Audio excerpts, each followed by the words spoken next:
আসসালামু আলাইকুম। আমি ইন্টেরিয়র একটা ছোটোখাটো কন্ট্রাক্টর। আমি কম রেটে কাজ করি।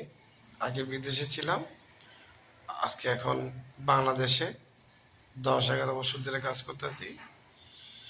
নিখুঁত ও সুন্দরভাবে আপনাদের পছন্দ মতন আমি ইন্টেরিয়র কাজ করি। কেউ যদি করাতে চান তাহলে আমার সাথে যোগাযোগ করতে পারেন। আসসালামু আলাইকুম।